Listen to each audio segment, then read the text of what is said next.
Madam, ಸ್ಕ್ಯಾನಲ್ಲಿ ಮಗುವಿನ ಕೊರಳ ಸುತ್ತ ಕರುಳಬಳ್ಳಿ ಸುತ್ತಕೊಂಡಿದೆ ಅಂತ ಬಂದಿದೆ. ಇದು ಡೇಂಜರಸ್ಸಾ? ಇದಕ್ಕೆ ಸಿಸೇರಿಯನ್ ಮಾಡಬೇಕಾ? ಹೆಲೋ ಹಾಯ್, ನನ್ನ ಹೆಸರು ಡಾಕ್ಟರ್ ಗೀತಾ ಎಸ್.ಕೆ, ನಿಮ್ಮ ಗೈನೆಕಾಲಜಿಸ್ಟ್ ಮತ್ತು IVF ಸ್ಪೆಷಲಿಸ್ಟ್. ನನ್ನ ಕ್ಲಿನಿಕಲ್ಲಿ ಮತ್ತೆ ಆನ್ಲೈನ್ ಕನ್ಸಲ್ಟೇಷನ್ ಅಲ್ಲಿ ಈ ತರ ಒಂದು ಕ್ವೆಶನ್ಸ್ ಬರೋದು ಕಾಮನ್. ಮಗುವಿನ ಕೊರಳಿನ ಸುತ್ತ ಕಾರ್ಡ್ ಸುತ್ತಕೊಳ್ಳೋದು ತುಂಬಾ ಕಾಮನ್. ಇನ್ಫ್ಯಾಕ್ಟ್ 5 ಪ್ರೆಗ್ನೆಂಟ್ ವಿಮೆನ್ ಇದ್ದಾರೆ ಅಂತಂದ್ರೆ ಅವ್ರು ಒಬ್ರಲ್ಲಿ ಆದ್ರೂ ಇದ್ದೇ ಇರುತ್ತೆ. ಸೊ 1 ಅಥವಾ 2 ಸರ್ತಿ ಸುತ್ತಕೊಂಡಿದ್ರೆ ಅದು ನಾರ್ಮಲ್, ಅದರಿಂದ ಯಾವುದೇ ತರಹದ ತೊಂದರೆ ಆಗೋದಿಲ್ಲ.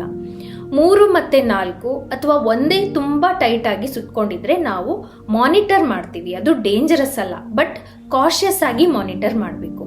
ಹೇಗೆ? ತಾಯಿಗೆ ನಾವು ಮಗುವಿನ ಮೂವ್ಮೆಂಟ್ಸ್ನ ನೋಡ್ಕೊಳ್ತಾ ಇರು ಅಂತ ಹೇಳ್ತೀವಿ.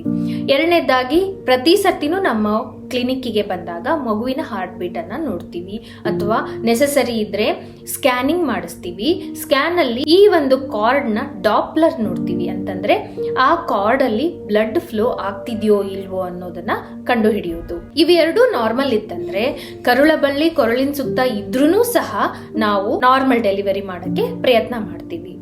ನಾರ್ಮಲ್ ಡೆಲಿವರಿ ಮಾಡ್ತಿರ್ಬೇಕಾದ್ರೆ ಕೊರಳಬಳ್ಳಿ ತುಂಬಾ ಟೈಟ್ ಆಗ್ತಾ ಇದೆ ಅಥವಾ ಮಗುವಿನ ಹಾರ್ಟ್ ಬೀಟ್ ಏರುಪೇರು ಆಗ್ತಾ ಇದೆ ಅಂತ ಗೊತ್ತಾದ ತಕ್ಷಣ ನಾವು ಮತ್ತೊಂದ್ ಸರ್ತಿ ಡಿಸಿಷನ್ ನ ತಗೊಳ್ತೀವಿ. ನಾರ್ಮಲ್ ಡೆಲಿವರಿ ಮಾಡ್ಬೇಕಾ ಇಲ್ಲ ಸಿಸೇರಿಯನ್ ಮಾಡ್ಬೇಕಾ ಅಂತ.